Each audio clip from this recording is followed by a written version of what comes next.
আজকে আমি আলোচনা করব এপিআই শো করানোর জন্য কিছু স্পেসিফিক ভালো ভালো টুল, যেমন সোয়াগার ইউআই, এটা আমি গতানুগতিক দেখাচ্ছি।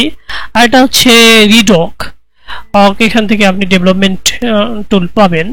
এছাড়া আর এটা রয়েছে পোস্টম্যান, বহুল ব্যবহৃত এবং সব জায়গায় সফটওয়্যার ফার্মগুলোতে এবং সব জায়গায় পোস্টম্যান ইউজ করা হয় এপিআই শো করানোর জন্য।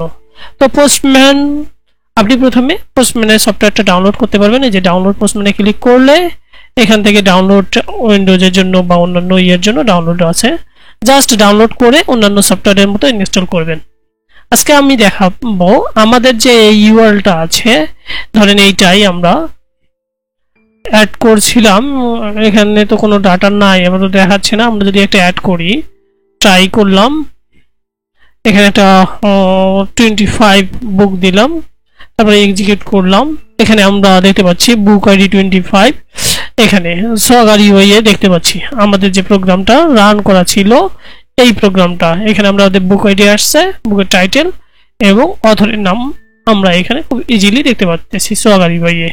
তো এটাই পোস্টম্যানে কিভাবে আমরা দেখতে পারি সেটা আজকে দেখব। তো দেখেন এখানে রিকোয়েস্ট ইউআরএল আমাদের দিয়েই দিয়েছে।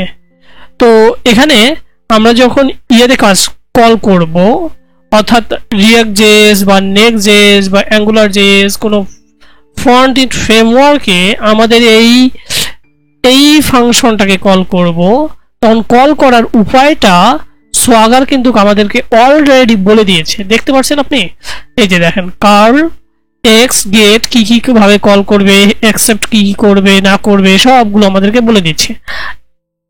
তো এই যে ডাটাটা, এটাই কিন্তু আমরা ফ্রন্ট এন্ডে কল করব। কল করলেই কিন্তু আমরা এর ভিতরের যে ইনফরমেশনটা রেসপন্স বডিতে যা আছে তাই দেখতে পারবো। বুঝা গেছে? তো এখন আমরা দেখব যে এই ডাটাটা আমরা তো এখান থেকে দেখতে পাচ্ছি, বাট এটাই পোস্টম্যানে কিভাবে দেখা যায় এবং পোস্টম্যানে আমরা এপিআই ডাটা কিভাবে শো করতে পারি। তো এর জন্য আমাদের দেখেন রিকোয়েস্ট ইউআরএল সোয়াগার আমাদেরকে খুব ইজিলি দিয়ে দিচ্ছে। আমরা এই ইউআরএলটা কপি করলাম, আশা করা যায় আপনি পোস্টম্যান ডাউনলোড করেছেন এবং ইনস্টল করতে পারছেন। তো ইনস্টল করা হয়ে গেলে আমরা একটু পোস্টম্যানটা অন করে নেই। ইনস্টল করা হয়ে গেলে আপনার পোস্টম্যানটা অন করে নেবেন। আমাদের পোস্টম্যানটা অন হচ্ছে, এই যে অন হয়ে গেছে। এখন অন হয়ে গেলে আপনি এরকম দেখতে পারবেন, এখানে যদি আপনার কোনো হিস্ট্রি থাকে সেগুলো। আর এই যে মাঝের যে সেকশনটা, আপডেট দরকার নাই, এই যে মাঝের যে সেকশনটা, এখানে আমরা একটা প্লাস ক্লিক করলাম, এটা কেটে দিলাম, গিয়ে এখানে সোয়াগারের যে আমাদের ইউআরএলটা ছিল, অর্থাৎ এই যে ইউআরএলটা, সরি এখানে যে ইউআরএলটা আমরা রাখছিলাম একটু আগে শো করানোর জন্য, এই যে এই ইউআরএলটা আমরা কপি করব।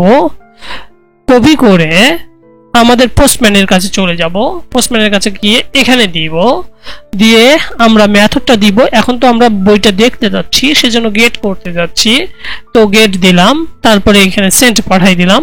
দেখতে পাচ্ছেন যে আমার রেসপন্সে যা ডাটা ছিল সোয়াগারের, এখানে যা রেসপন্স বডিতে ছিল সেই ডাটাটাই খুব সুন্দরভাবে এখানে আমরা দেখতে পাচ্ছি। দেখেন এখন যদি আমরা অন্য মেথড দেই, দেখবে যে মেথড নট অ্যালাউড, কারণ আমরা পোস্ট বা ডিলিট বা অন্য মেথডের জন্য কাজ করি নাই, এখন পর্যন্ত আমরা গেটের জন্য কাজ করছি। তো গেটে আমরা খুব ইজিলি ডাটাটা পোস্টম্যানেও খুব সুন্দরভাবে দেখতে পারতেছি। তো আমরা তাহলে ডাটা শো করানোর জন্য কয়েকটা উপায় দেখলাম, একটা হচ্ছে রিডক, একটা হচ্ছে এমনি ব্রাউজার, আর একটা হচ্ছে সোয়াগার ইউআই, আর একটা হচ্ছে পোস্টম্যান। তো আপনি যদি অন্য কোনো ওয়ে ইউজ করে থাকেন বা অন্য কোনো ওয়ে জানা থাকে, তাহলে কমেন্ট বক্সে কমেন্ট করতে ভুলবেন না। থ্যাঙ্কস।